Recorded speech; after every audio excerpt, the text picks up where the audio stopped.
Halo teman-teman semua, selamat datang kembali di channel kami, Tegal Education. Hari ini yuk kita latihan lagi ya, mengingat UTBK sudah di depan mata ya. Hanya tinggal menghitung hari saja ya. Jadi ini saya bantu teman-teman semampu saya ya di pengetahuan kuantitatif mengenai kecukupan data ya. Banyakin latihan ya makanya ya.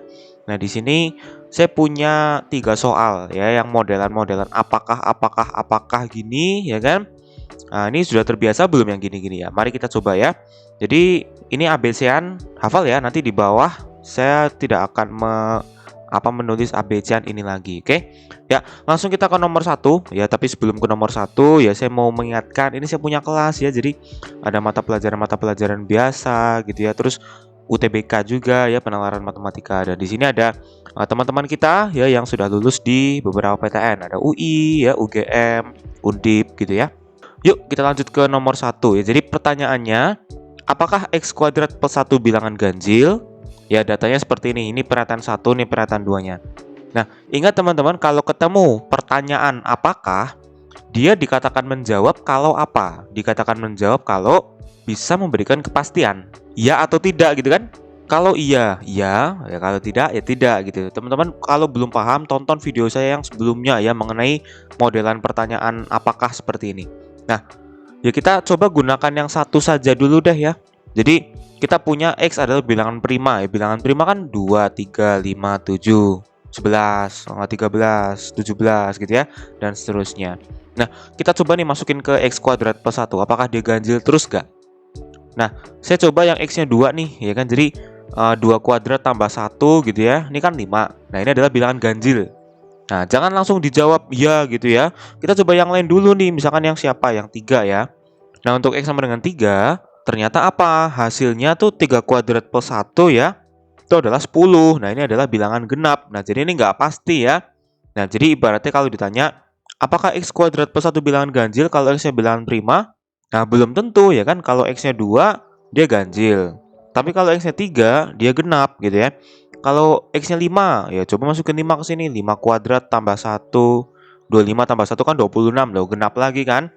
Nah, faktanya kalau teman-teman mau cek ya, untuk bilangan prima yang ganjil, dimasukin ke sini, hasilnya pasti genap. Ya, yang hasilnya ganjil itu hanya si 2 ini aja yang dimasukin ke sini. Ya, ingat, 2 adalah satu-satunya bilangan prima yang genap. Masukin ke sini, hasilnya ganjil. Dan cuman itu aja. Ya, jadi satu saja tidak cukup untuk menjawab. Oke, paham ya? Nah, sekarang kita gunakan 2 saja. Bilangan ganjil, nah berarti 1, 3, 5, 7, 9 gitu ya. Nah, ini udah saya sampaikan tadi ya, secara tidak langsung di bagian 1 saja.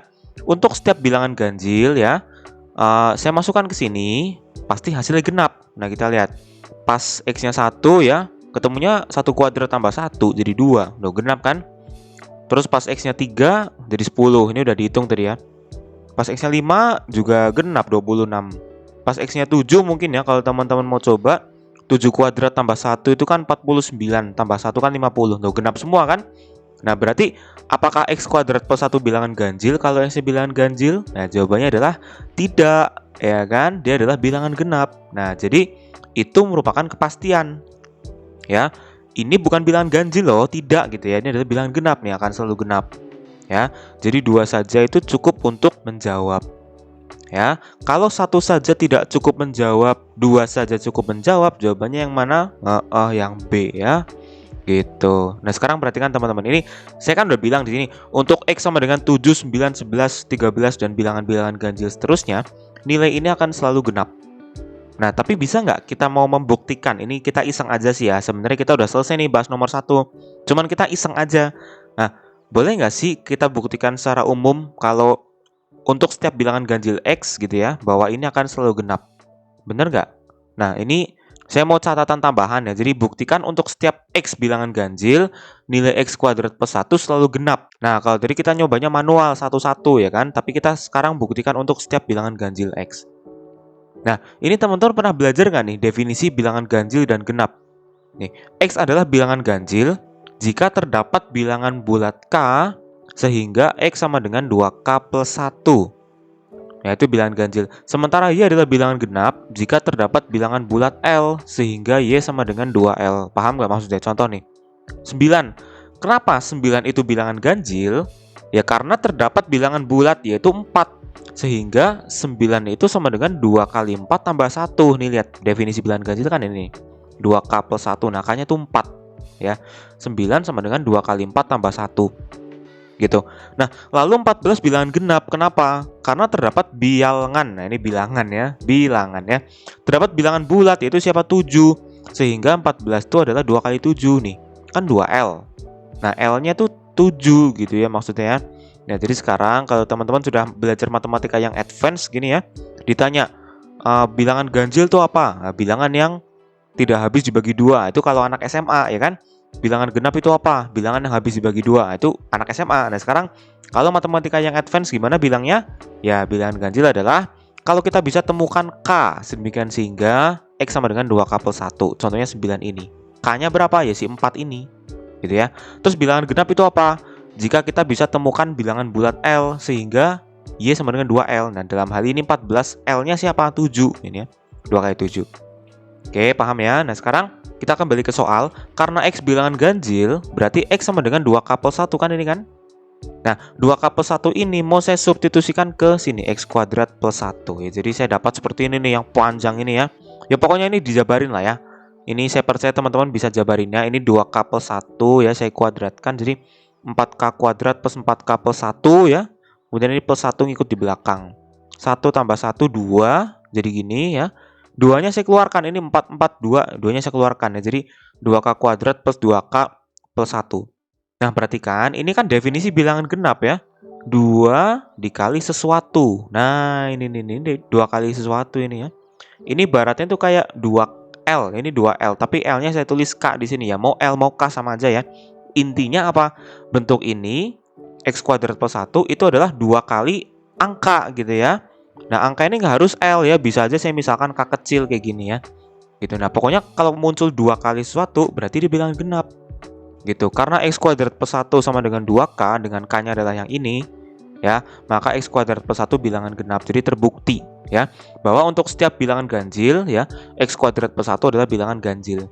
Ya, sekali lagi teman-teman, ini hanya materi tambahan saja supaya menguatkan konsep matematika dari teman-teman. Tapi sebenarnya kalau untuk lingkup SMA ya cukup di slide sebelumnya sih ya kan teman-teman udah percaya tuh untuk setiap bilangan ganjil 1, 3, 5, 7, 9 itu kalau masukin ke sini ya pasti genap gitu ya. Tapi di sini kita coba buktikan secara umum. Oke, paham ya? Kita kembali ke topik penalaran matematika yang nomor 2. Ya, jadi pertanyaannya adalah apakah N habis dibagi 3 gitu ya? Pernyataan pertama, digit satuan N adalah 3. Yang kedua, N plus 5 habis dibagi 6. Ya, kita lihat. Kita gunakan satu saja coba. Ya, digit satuan N adalah 3. Digit satuan itu apa? Angka belakangnya, ya kan? Ya, kita gunakan contoh penyangkal aja nih. Kita ambil angka random gitu ya. Apakah dia konsisten atau enggak?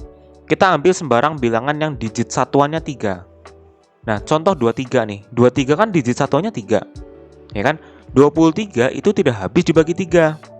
Ya, tapi kalau saya ambil yang lain, misalkan 123 ini ya, 123 ini kan habis dibagi 3, oke teman-teman ya. Kalau bingung ya, ini habis dibagi 3 kenapa? Tonton video saya yang sebelumnya mengenai ciri-ciri keterbagian bilangan.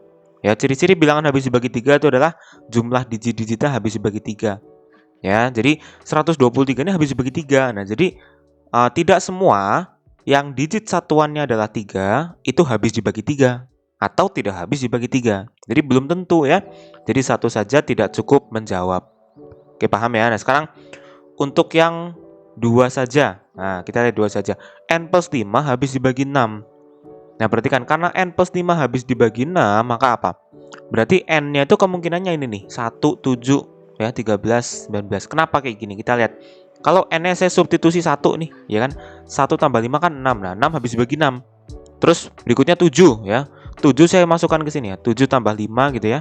12 habis dibagi 6 kan gitu ya. Jadi ini adalah nilai-nilai N yang mungkin ya kalau N plus 5 habis dibagi 6 gitu ya. Nah, sekarang lihat di sini. Untuk setiap bilangan selanjutnya, ini sih kayaknya nggak akan mungkin ada yang habis dibagi 3 ya. Alias semuanya nggak habis dibagi 3. Coba kita buktikan. Maksudnya gimana? Jadi pertama kan 1, ke depan nambah 6, terus nambah 6 lagi, nambah 6 lagi. Kalau kita lihat-lihat, ini bilangan 4 pertama aja ya, 4 bilangan pertama aja itu nggak ada yang habis dibagi 3 kan? Jadi kita buktikan di sini. Kita lihat kan ini barisan aritmetika ya, dengan suku pertamanya 1, bedanya 6 ya. Maka saya bisa cari rumus suku UN-nya ya. Jadi UN A plus N-1B gini. Jadi 1 plus N-1 kali 6, jadi 6-nya masuk, 6N-6 ini ya. Min 6 tambah 1 jadi min 5. Ya, jadi UN sama dengan 6N-5. Nah, ingat nggak tadi di slide sebelumnya? Kalau bilangan habis dibagi 2 atau bilangan genap, itu pasti bisa dinyatakan dalam bentuk 2K gitu ya. Kalau bilangan habis dibagi 3, otomatis juga bisa dinyatakan dalam bentuk 3K. Nah, perhatikan di sini, yang 6N-5 ini kan nggak bisa dinyatakan sebagai 3K ya. Atau dalam kata lain habis dibagi 3. Ini 6N-5 ya 6N-5 gitu kan. Nggak bisa kita nyatakan dalam 3K. Kalau misalkan 6N-6, nah itu baru bisa. Dengan cara apa? 3-nya dikeluarkan ya. Terus dalam kurung 2N-2. Nah, berarti gitu ya. Kalau kita mau misalkan ini 6N-6 gitu. 3-nya kan bisa dikeluarin. Ini 6N-5 nggak bisa tuh dinyatakan sebagai 3K. Berarti 6N-5 ini tidak habis dibagi 3. Ya, jadi apakah N habis dibagi 3? Jawabannya adalah tidak gitu ya. Pasti itu merupakan sebuah kepastian. Ya, jadi 2 saja cukup menjawab. Nah, karena 1 aja nggak cukup menjawab, 2 saja cukup menjawab, jawabannya yang mana? Yang B. Nah, gitu ya, paham ya? Kalau nggak paham, di rewind lagi ya, atau nggak tanya di komen ya, nanti saya jawab. Oke, sekarang kita lanjut ke nomor 3 yang terakhir ini ya. Diberikan lingkaran X kuadrat plus Y kuadrat sama dengan 1 ya, serta garis Y sama dengan AX plus 2. Apakah Y memotong lingkaran di 2 titik? Nah, kita lihat di sini. Teman-teman tahu ya cara mencari titik potong garis dan lingkaran gimana? Disubstitusi aja kan. Jadi ini Y-nya saya masukkan ke sono. Jadi X kuadrat plus Y kuadrat. Y-nya adalah AX plus 2 ya. Jadi saya lakukan substitusi. Saya bongkar kuadratnya ya. A kuadrat X kuadrat plus 4AX ya. Ini kan 2 kali ini. Terus plus 2 kuadrat 4. Ya, ini sama dengan 1. Terus ini ada X kuadrat, ada X kuadrat. Saya keluarkan X kuadratnya. Ya, jadi 1 plus A kuadrat X kuadrat gitu. Terus ini 4AX, ini 1 saya pindah. Jadi plus 3. Nah, ingat, apa syaratnya kalau kita mau nyari titik potong lingkaran dan garis tuh dari diskriminan ya. Jadi diskriminannya kan gini nih. B kuadrat min 4AC, ingat nggak? B kuadrat, B-nya tuh 4A ya. Terus min 4A, A-nya tuh 1 plus A kuadrat. Terus C-nya tuh 3 gitu ya. Jadi ini bongkar itu 16A kuadrat gitu. Min, ini kenapa 12? Soalnya 3 langsung saya kalikan 4 gitu ya. Terus ini min, terus kalikan 1 jadi 12. Masuk ke A kuadrat jadi min 12A kuadrat gitu ya. Nah, ini 16A kuadrat min 12A kuadrat. Nah, jadi 4A kuadrat. Terus min 12. 4-nya saya keluarkan ya. Jadi 4 dalam kurung A kuadrat min 3. Nah, ini diskriminannya. Nah, tadi saya bilang kalau mau nyari titik potong lingkaran dan garis, dilihat dari diskriminannya kan. Syaratnya apa? Kalau garis memotong lingkaran di 2 titik, diskriminannya positif. Nah, kalau memotong lingkaran di 1 titik, diskriminan sama dengan 0 atau nama lainnya menyinggung ya. Nah, kalau tidak memotong lingkaran ya, garisnya nggak memotong lingkaran, diskriminan kurang dari 0. Oke, diingat-ingat ya, ini ke bawah nggak akan saya bawa lagi nih. Nah, sekarang kita lihat diskriminannya tadi ini ya, saya bawa ke sini diskriminannya. Saya baru mau cek pernyataannya nih satu persatu gitu ya. Jadi di slide sebelumnya itu saya baru ngitung diskriminan aja ya buat ngecek. Nah, ini baru saya mau bawa pernyataannya. Ya, kita gunakan satu saja. Diberikan A lebih dari 2. A lebih dari 2. Nah, kita lihat. Saya mau bentuk A lebih dari 2 ini ke dalam bentuk diskriminannya. Gitu ya. Nah, caranya gimana? Saya kuadratkan. Kalau A lebih dari 2, berarti A kuadrat pasti lebih dari 4 dong. Ya kan? Nah, terus saya kurangkan 3 kedua ruas. Nah, gini nih. Jadi A kuadrat min 3 lebih dari 1. Kenapa 1? 4 kurang 3 ya. Nah, berikutnya saya kalikan 4 kedua ruas. Nah, gini nih. 4 dalam kurung A kuadrat min 3 lebih dari 4. Ya, ini 1 kali 4 sih. Gitu. Nah, kemudian ini apa ini? Ini kan D ya, diskriminan ya.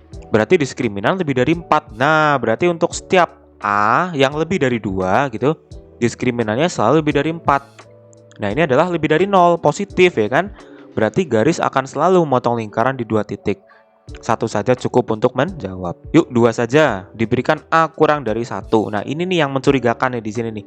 Karena ini terkesan mencurigakan ya. Jadi saya mau coba-coba aja sih A-nya. Ya. Jadi saya mau coba A-nya 0. Diskriminannya segini. Ya, pas saya coba A-nya 0, ternyata diskriminannya min 12 gitu ya, masukin ke sini nih ya. Ini 0 kuadrat kurangi 3 kan min 3. Min 3 kali 4 min 12. Nah, kecil dari 0 ini negatif. Jadi garisnya tidak memotong lingkaran. Ya, ini pas kalau saya coba hanya 0. Nah, sekarang kalau saya coba hanya min 2 ya, kita lihat diskriminannya berapa? Ini min 2 saya masukkan sini. Jadi min 2 dikuadrat kan 4 ya. 4 dikurang 3, 1 kali 4, 4. Nah, ini positif nih. Ya, jadi garis memotong lingkaran di 2 titik. Nah, karena tidak konsisten seperti ini ya, ada yang positif, ada yang negatif ya. Alias ada yang motong, ada yang enggak. Nah, jadi 2 saja tidak menjawab. Nah, kalau 1 saja menjawab, 2 saja enggak menjawab. Nah, coba yang mana? Yang A ya. Oke, paham ya teman-teman? Jadi sekian video dari saya. Jangan lupa follow Integral Education untuk mendapatkan video-video lainnya ya. Subscribe dan share video ini ke teman-teman kalian kalau merasa video ini bermanfaat. Sampai jumpa di video selanjutnya. See you and goodbye. Dadah.